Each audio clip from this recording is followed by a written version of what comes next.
that like a warning sign? That's the Beacon on when you're on the ocean on the point, the thing flashing. yeah. It's the little like don't crash into these rocks kind of light. You know, it's better than we used to get, which was just on. So the flashing help kind of gives us a little cue. Still gonna crash into the rock. Yeah, but we're gonna know it first. Sean's here, Craig's here, John's here, Sam's not here. I'm here. Let's get into it. Stars pregame show. Avs are in town for the first time since the playoffs. Let's do it now.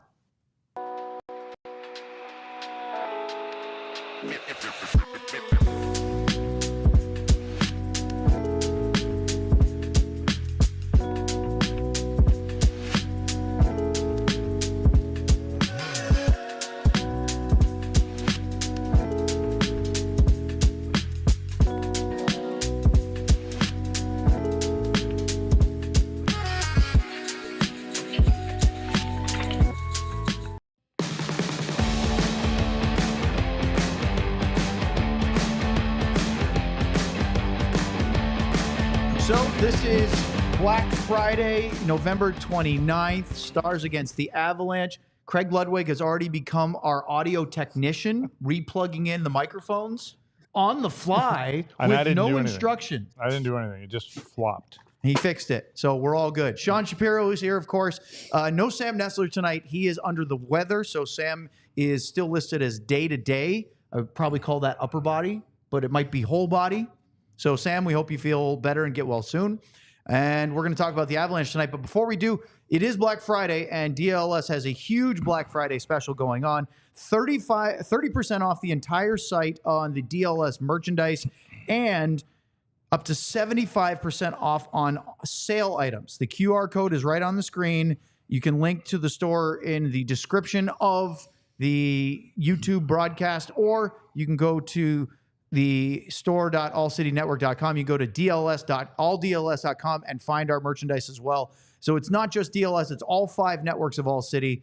Some great stuff. They added some new things. Did I see some college flags were floating around there at some point? So lots of fun things. If you want to get one of the best deals that you can on DLS and All City merchandise, today's the day. All right, let's talk about the Avalanche. Sean, I'm going to start with you because I always go to Luds first, so I want to make you feel welcome as well. Okay. There's so much as far as the lineup, so I'm going to throw the first thing at you, but we've got 4 or 5 things. To me, yeah, let's go with the defense first. Then we'll talk about Stankoven and Hintz and everything. Matt Dumba and Brendan Smith are going to be healthy scratch tonight. Alexander Petrovic, called up from the AHL, will play, and Nils Lundqvist back in. Now, I'm not sure if this is going to be the pairings or not. This is keeping the top 4 together and just throwing Petrovic and Lundqvist together. They're both right-handed defensemen. But there's pretty much a clear message, Sean, about the Stars' third pairing performance against the Blackhawks on Wednesday night. Yeah, and it was the Blackhawks were, I mean, that's a pairing that got burned by the Blackhawks' speed and the way that they attacked things and everything like that. And if Colorado happens to be a much better version of what Chicago does. So if you talk about trying to, as a coaching staff and a management staff, and you're figuring out the way to do it, like, I get it. And it's a pretty, we've talked about the Dumba scratch before, and we've talked about Brendan Smith being in over him or Lundqvist being in over him or whatever. But like, to me, this is the most, like, everyone's on the same page. We're doing what's best to win each week. Is Petrovic being in tonight. That to me is a big sign that we're no longer at the stage of, hey, contracts are going to be necessitate how you play and stay in. So yeah, it's they were awful the other night. And the message, I guess, has been sent loud and clear, and it's not a bad message to be sending right now. What do you think about the? I have some audio from Pete that we'll play in a little bit about it. But your first impression, reaction to hearing that those 2 are scratched and the call up that they made. Nils is back for the first time after missing 3 games with an injury. That's a lot going on here on the back end. That is. You know, I wasn't sure if those guys would have played well, if they would have won the game, would Nils have gotten in the lineup? We don't know that, but I'm just, because he, was banging, didn't feel good, slammed his stick on the glass, all this other kind of stuff. So, now all of a sudden, both these guys are out. one of them I can understand, right? Smith is going to be a guy that's going to be in and out all year. He was signed here as a number 7, and he's been okay. Actually, he's had some good games. Dumba, again, this is a guy that they signed 3.5 or somewhere in that neighborhood. For 3 years. For 3 years. Yeah. And, and again, I don't know if Pete said it this time again, too, was, about the system, learning the system and whatever we call that, a system, or what was the other thing he called it? The foundation. The foundation. I'm just curious on what this. Let me ask you, Sean, what is the Dallas Stars Foundation? And I'm not talking about a charity. Not a charity. He's just here. Curious. Pete made a comment the other night and said we got to find our foundation or get back to our foundation. I've never heard it called that. I've heard it an identity, and I don't know if that's exactly the same thing. But what would you say the foundation (parentheses) identity is? The foundation of the Stars is Miro Heiskanen and Jake Oettinger. That's the foundation of the Stars. That's the way I would use. That's the way I would use the word foundation. The way Pete used it is very different than I would, because getting back to their foundation, I think of core pieces that you stand on, and then everything else goes around them. So Pete used that word a little bit differently than I would. I think maybe he was using it for get back to our culture or structure, whatever it was. But I think it was just, to me, the way he used foundations is different than I would have used, because the Stars, what they're supposed to be is they're supposed to be a hard team to play against. They're supposed to be a team that can attack you in waves and all of that stuff. And they're supposed to be decently enough defensively. And they haven't been that. They obviously weren't that against Chicago. I mean, they've been, it's one bad loss against Chicago. It doesn't throw everything out that they've done before that. But yeah, it's a weird word usage, Luds. Well, so Sean, when you say they're supposed to be a hard team to play against, you define that. Supposed to be. But okay, so because I think of a different hard to play against than probably the way other people do. Like, would you say, like, when you say that, do you mean, they're 3 lines deep, they run fast, they're the tempo, or what do you mean by it? Yeah. When I look at it that way, it can be done a couple different ways. But for me, the big one is, are they a team where if you shut down one, I'll fix my camera angle here before John yells at me to do it. I like the tower of hats, though. Coming. Yeah. Hey, hold on. Should we do a quick screenshot and send this to Sam? You can decorate your background. Like, look, he's got all sorts of stuff going on. Yeah, I can. Not to derail the show. Yeah, exactly. Anyway, does that say kerfuffle? It does. It does say kerfuffle. It's kerfuffle. It's one of Sean's favorite words. I like the word. I don't know what it means, but I like the word. Oh, you love it. And I pronounced it correctly, too. Sean, why don't you tell Luddy, I don't want to spoil the fun, because I think Luds would enjoy what kerfuffle means. I mean, it's essentially chaos. It's chaos, altercation. Oh, the Dallas Stars in their own zone is a kerfuffle. Yes, exactly. Okay, I'm going to start calling it kerfuffle. We're going to have a thumbnail pretty soon. All right. Yes. Yep. Okay, so let's go back to hard to play against. Yeah, I look at it as a team that if you shut down one facet of their game, they can counter. That's what I view as hard to play against, as a team where if you stop us from doing one thing, we still have the ability to beat you another way. And that's what the Stars are supposed to be. And I think in many times they still are that way. But I know some people use hard to play with being physical or whatnot. For me, it's are you a team that matchup wise, there's not one thing that unlocks and makes you a bad team or one dimensional. Like that's not Sean, me. they're coming for you. That's not me. That's you guys. I think somebody thinks you're wrong. No, the only reason I was asking that, Sean, is because you're right. Because when I hear the word hard to play against, and I can understand it, because Dallas is hard to play against because you don't know how to match up against them. I'm going back for the last 2 years. How do you match up? I mean, they just come at you wave after wave. And, and again, with that, if you can continue to play that way, then somebody can go ahead and tell me, well, we don't spend a lot of time in our own zone, so we don't have to worry about that much. The other way is hard to play against is we don't get quality scoring chances. And when we do, we have a goaltender that can mop it up, because that's what the goaltender did in the first 6-7 games of the year. Would you agree that the traditional hard to play against definition is heavy, physical, Yeah. in your face. That, again, the term has changed. Yeah. It's become different. Yeah. You know, I mean, in our day, man, they're Well, hard to play against. yeah. You know. Well, I think it always meant. I actually think, in a way, it always meant the same thing. Because, like, I think one of the ways we look at it is playoff hockey always gets this mentality of playoff hockey is harder to play against or more physical. And I actually would argue that playoff hockey. It's not that playoff hockey is more physical. It's just the nature of this league is you play 82 games. They played Chicago the other night. They played Colorado tonight. They're going to play Winnipeg on Sunday. Like, you don't have time really to focus on the opponent. You only focus on yourself as a coaching staff.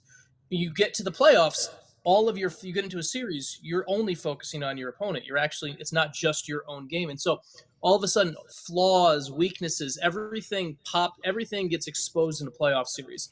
And that's why playoff hockey, in my view, becomes more physical, because teams start to find spaces. That's the way to push other teams, and that's the way to do that. So I think hard to play against still effectively. It's the terms changed a little bit, but for me, it still comes from the same impetus where what is the way you have to win in the postseason, and it can be physical, and for me, it's just the matchups become so more difficult and everything like that.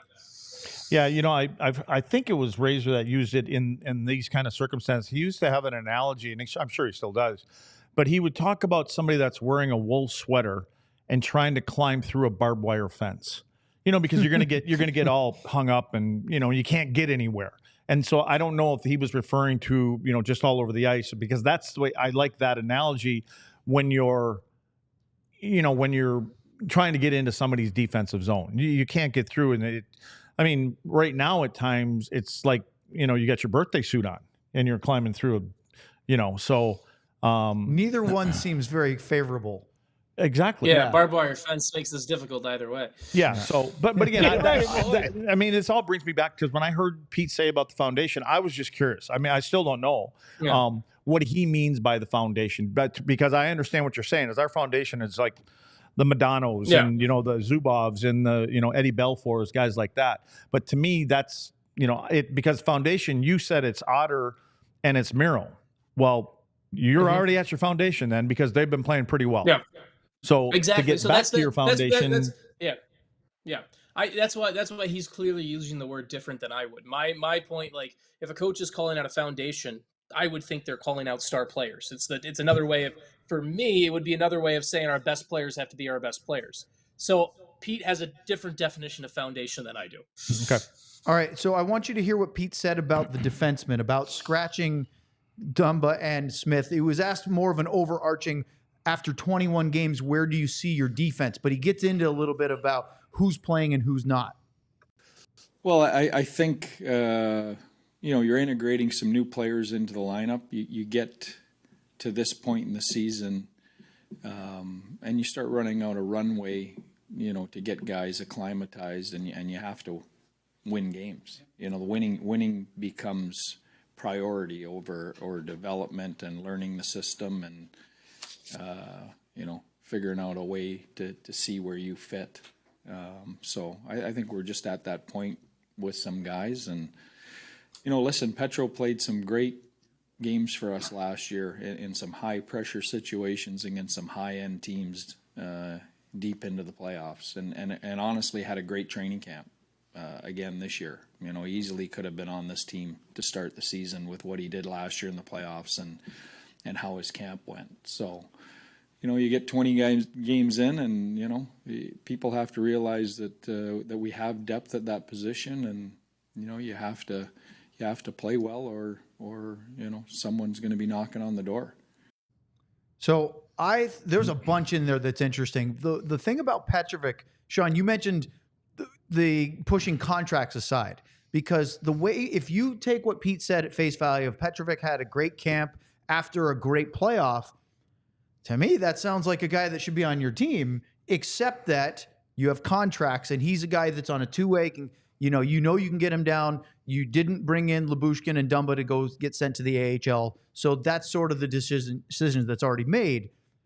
When you hear that, and you hear he's used the term runway before. If you recall, Luds, at the beginning of the year, the Stars were struggling on the power play. I know they're struggling now, but they did have one short stretch where they were good.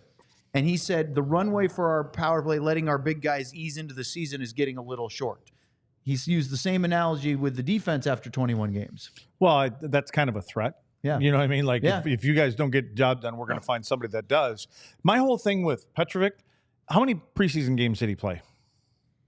Exactly. I don't One, know. maybe? 3? Did he play 3? Maybe. I don't know off the top of my head. Because if he played that well in the playoffs last year, all the talk was about Bichel, right? And Bichel played the majority of games. Yes. So why wasn't Petro one of those guys that was in the conversation more? Because I agree. I mean, I thought Played 2. He got 2. he Okay, 2 games. Okay. Yeah. 2. Yeah, I just looked it up. So I mean, but Bichel probably played 6 or 7. So He played almost all of them. Didn't he play? I think maybe 5 of the 6. He played 5. He played 5 of the 6. Yeah. I remember him being held out for 1, but he was. So they they were were giving him obviously- a long look. well, why wouldn't you give Petro a long look too, though? That goes back And to, then to you're Sean's the point. first guy that is going to, when something goes south here, you're bringing him up. And they took Capobianco as the extra guy for Finland. Yeah, it's a good question. yeah. Is it because of 'Cause contracts? he never had a chance to make the roster. Like, that's like, I know Pete's saying like, oh, truth be told, he had a chance. Like, he never had a chance to make the roster. It's the contracts made the roster. That was Petrovic never had a chance to make the roster at a training camp. It was always going to be, and I don't know how to read into the Finland extra 1 thing. That's a weird one to me, because Capobianco, I think you went as an extra just in case body emergency, just like they brought Magnus Hellberg over as well. So I don't know how much to read into that one. But yeah, Petrovic was, you knew what you had, and it was always if we have to use it again, we'll do it. But that's like, I think it's not disingenuous, but like Pete's giving him, oh, he had a good camp. How good of a camp did he have? He was everyone looks good in camp. It's not hard to look good in training camp. He never played preseason games. He never had a real chance to make the roster. I'm going to push back against that. You must have a good relationship with head coach and GM. You know, you bring in a guy for 3.5, like you said, 3.5 for 3 years, and this is actually the second time in 20 games that he's getting scratched. Yep. You know what I mean? Because I would think that, you know, because we know Jim's a good general manager, right? And he's made a lot of good moves. And this was going to be one of those moves that, because they all said it, this is going to be a guy that's going to plug these holes. And we're a better decor now than we were last year, is what I've heard as a group. They felt the depth is better, but I don't know if they necessarily felt that they were better than when they had Chris Tanev. No, I think they were better to start the year than they were last year. I think was the admission of they were definitely better than they were from the start October of 23. They felt they were better October 24. Yes. That makes sense?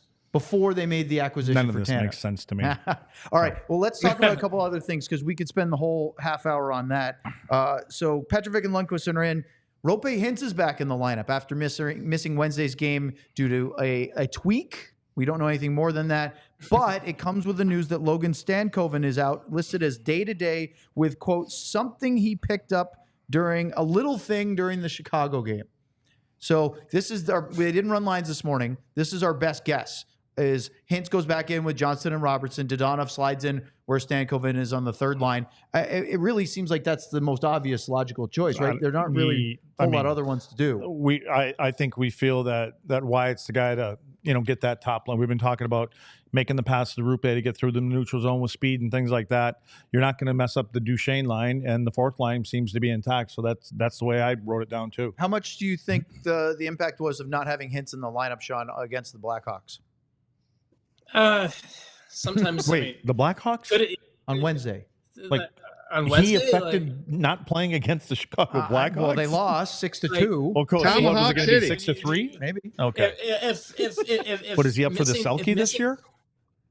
If missing one player was the reason you showed up that poorly against the Chicago Blackhawks, you have a very bad hockey team. So I don't think Rope Hintz I don't think Rope Hintz missing Wednesday had much to do with anything, just to be fair. Like, Rope's a good player and he makes them better, but they were awful on Wednesday. Everyone was awful on Wednesday. I think what Owen was and wanted you to say is, like, he was going to put the pads on and jump between the pipes.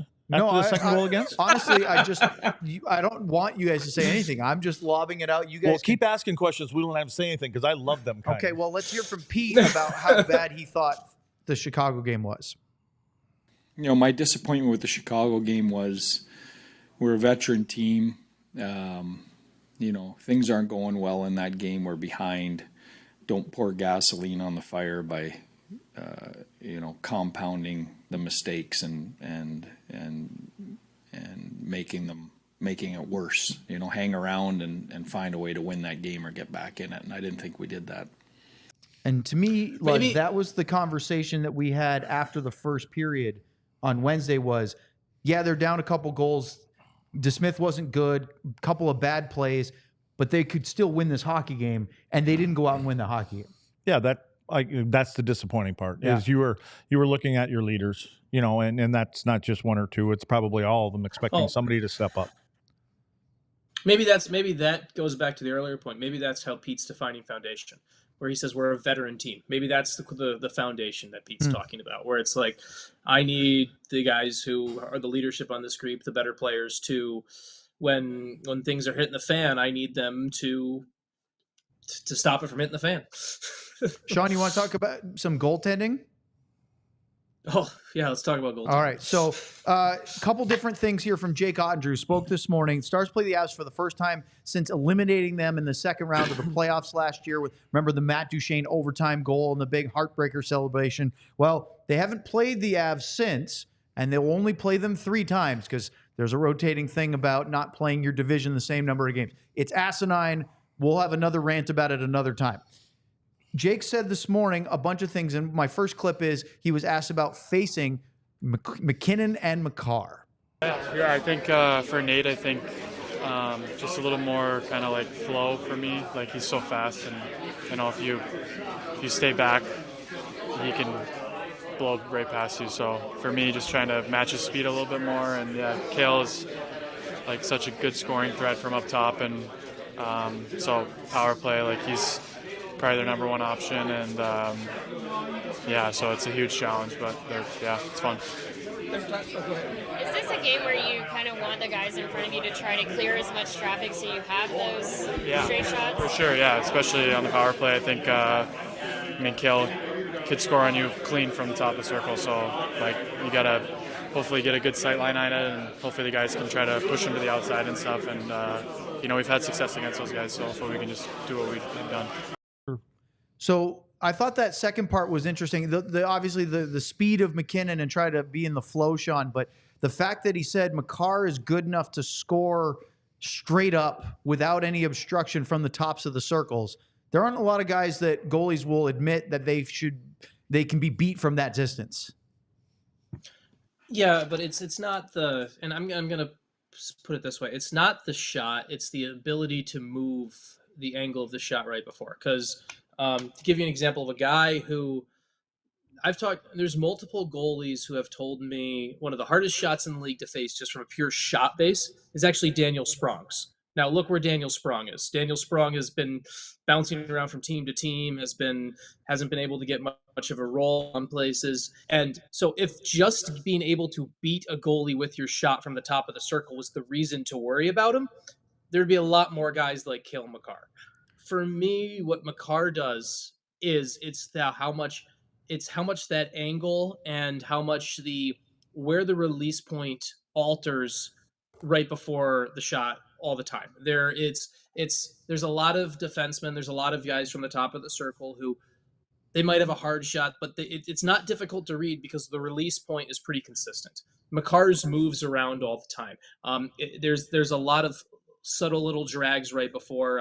You saw it with Bedard, and like Bedard's shot in Chicago. The reason Bedard does it as a forward, but that's what Makar does. It's the compounding tools of an elite shot that as you're a goalie, you want to be square, right? You think about having the body square, center of the body square, and with Makar, you could be square for a split second, and then there can be that slight change of angle from a wide open space that throws you off. So that's what makes Makar so difficult. It's not just the speed or the heaviness of the shot or whatever. It's the tiny little micro pre-actions before it. And you've been talking a lot about that with Bedard, Austin Matthews, the guys that can alter their angle before release just enough to either get it through a lane or fool a goalie.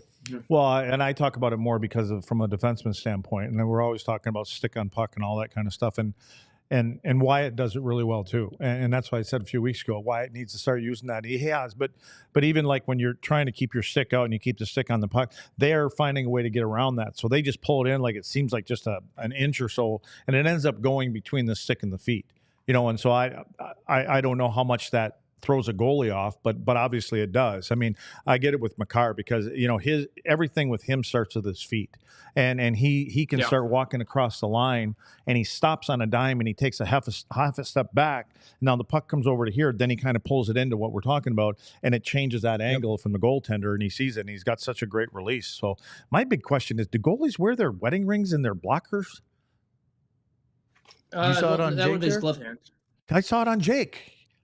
Like he just got off the ice, didn't he?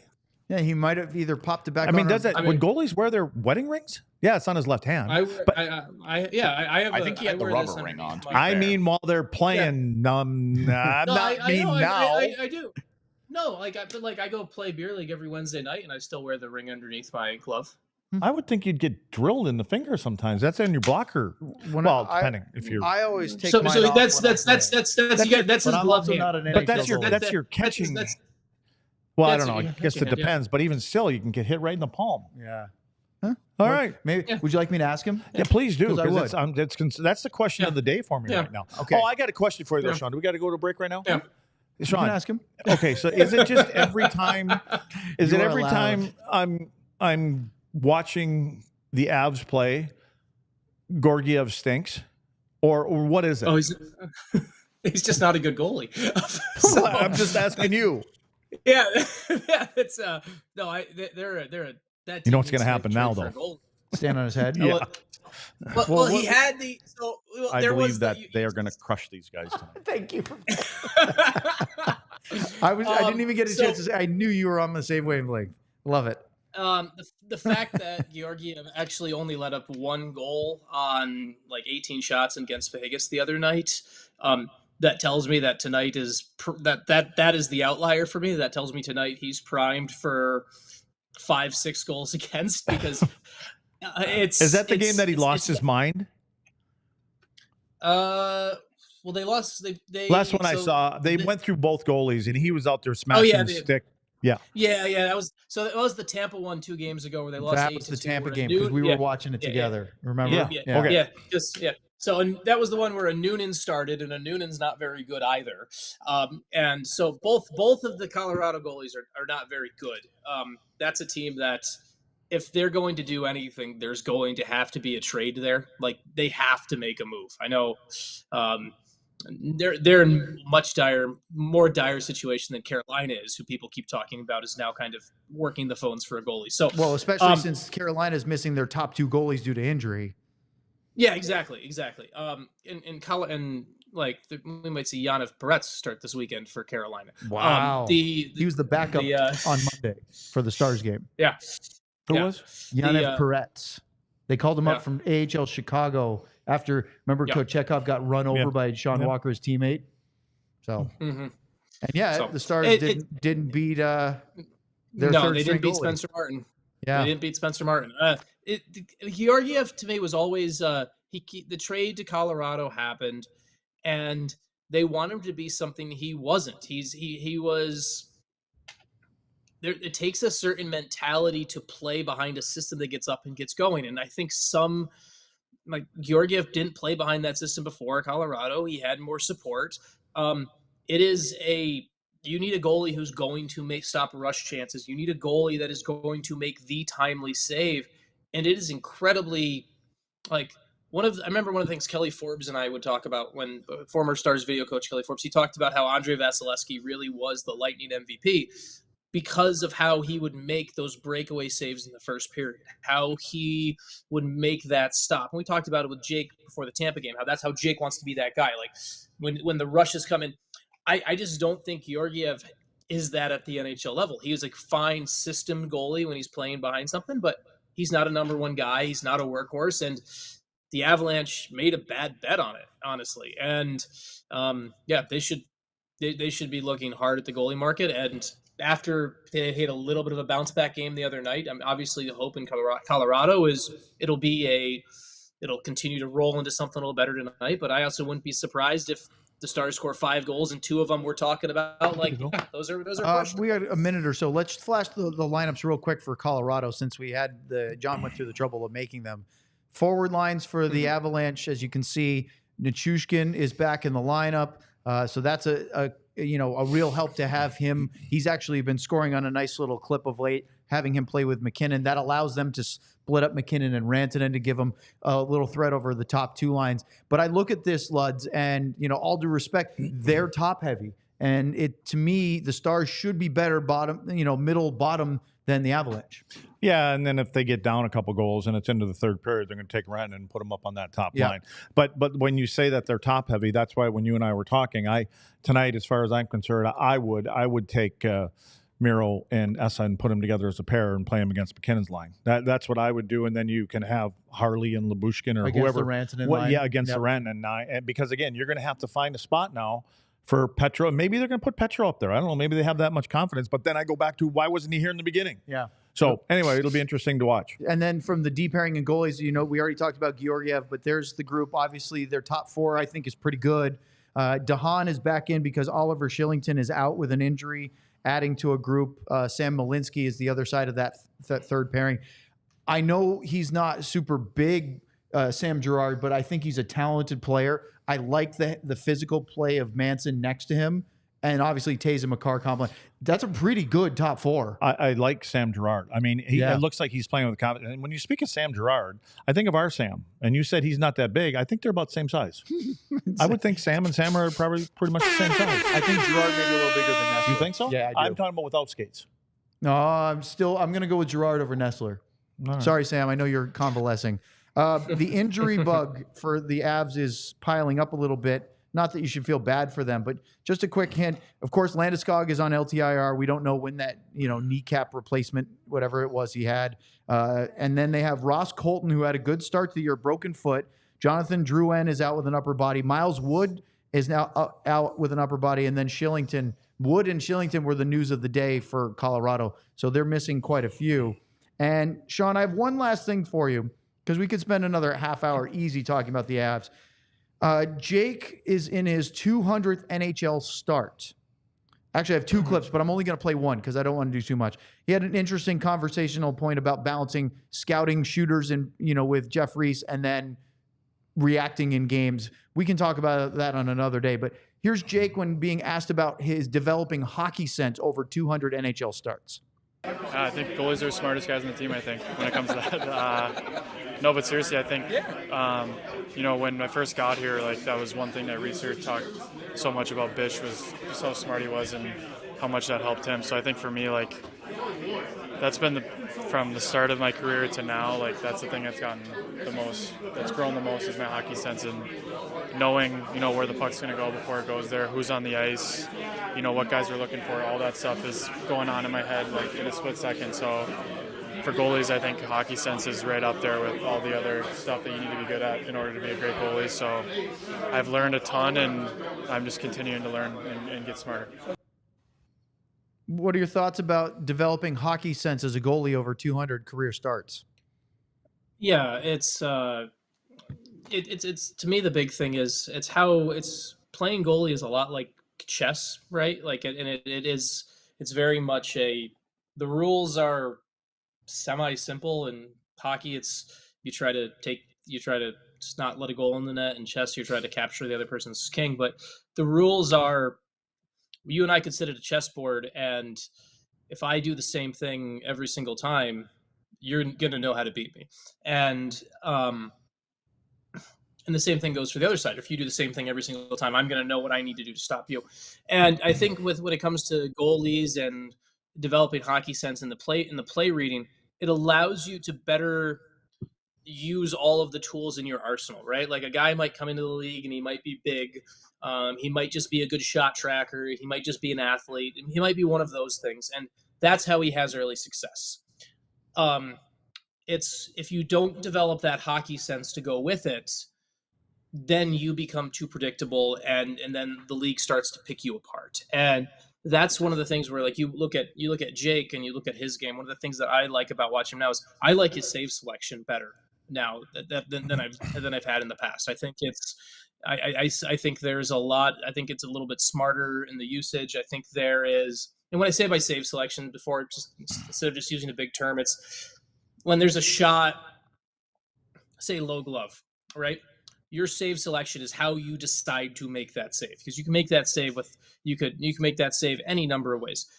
I think Jake has done a really good job setting himself up for the second opportunity or eliminating that first opportunity better, and that to me comes with play reading. It's not just reactionary; it's also intel and knowing. Like, so for Colorado, right? Like, as a goalie, and I'm sure, Luds, I'd love for us to keep a soft track of how often this happens in the game tonight. We all know Colorado loves that little pick play in zone more than anyone else, right? They love running that little pick play. And so as a goalie with the Avalanche, you're going to face a lot of shots where we often talk about that pick play impacting the defenders to free the guy up. But from a goaltending perspective, you have to think about it as an unexpected screen where that little pick play is like a little pop right around where the shot comes out of nowhere. So as a goalie, when you're playing against the Avalanche, you have to think, okay, I have to be ready for that. And as a young goalie, newer to the league, earlier in their career, you're just reacting and you're not ready for that. And a more veteran goalie, someone who's got this intel, who understands it and has played Colorado in a playoff series like Jake, I expect him to play a little bit deeper. I expect him to read that a little bit more. Those are the things that develop with experience. And like, yeah, it's a good comment by Jake about on that. Okay, I want to switch gears. Please. I was going to say, I told him goaltending, you knew he'd get excited, right? So, Sean, the other night, I don't know if you listened, but I was trying to break down the goal that was, I believe it was Taylor Hall's second goal when Casey DeSmith had the puck behind the net, and it was Brendan Smith. And did you hear what I said by any chance on that? That those guys hadn't really ever played on the same team together coming into that, and it looked like I did hear that. Yeah, did I make any kind of good get out of jail free card for all three of them, or was it? I mean, it was all lying, but I just wondered. I was trying to make it sound like, you know, they don't get to exchange the pucks a lot in practice, and it's your backup guy. And no, you can say no. I mean, they made a meal of it. Like, let's just call it, like, they made a meal of it. That's bad, and there is a little bit of the familiarity of that comes into play when it's like Jake Oettinger handling the puck or setting up the puck for a defenseman on the out and handling the dump in. That's something they're more familiar with. But they really made a meal of it. That's like, who do you put that on, Sean? Sean, who do you put that on? If you have to say it initiated here, is it on the goalie? Is it on no communication between the guys, if there was any at all? Or because it looked like what Casey was going to do is kind of move it on his forehand back to Smith over there, but Dumba was standing right behind him. But then he handcuffs Dumba. So I'm just, you know. I always come off as a little more harsh on goalies in this situation, and that's fine because, like, I will defend goalies when they are, but I think as a goaltender, if you're going to be in that spot where you're going to go play the puck, you have to make the smart decision, because there are some goalies who are not good at handling the puck. There are some teams where there are some teams where they've accepted that, hey, we're not going to have the goalie play the puck nearly as much. And that's okay. That's accepting that. And so, but with how the Stars play and how they want to Jake and Casey DeSmith to handle things, Casey DeSmith has to be better in those situations. That's just, to me, as the goalie, you can't create more problems for yourself, and that's I put on the goalie there. I know the other guys made a meal of it too, but I give more. I expect a higher standard of goalies also being hockey players. If we're going to talk about them having hockey sense, and if Jake wants to go say there's the smartest guys in the room, which I've met some pretty dumb goalies too, so I don't know about that. But you have to be able to make the hockey play too. Now are we done? I think we are. Okay, good, because I want to see if we're good, because I wrote this down so I know exactly what the words were. It was get back to our foundation. So I want to see if we get back to our foundation. With some new defensemen in the lineup. Yes. We'll see how it goes. Sean, Craig, John, I'm Owen. Thanks for joining us. We'll be here post-game. Remember, the game is on TNT. It's not on Victory Plus tonight, but you can hear Josh Bogorod because he's making his TNT What's Razor doing? Debut. Razor's doing radio with Brian Ray tonight. Oh, okay. So, well, then what's Sevy doing? Oh, no, he never does that. He has the day off. Sevy's off? He's off tonight. Give him a call. Good job, Sev. All right. We'll see you here on DLS YouTube for post-game. We all silly like the mayor.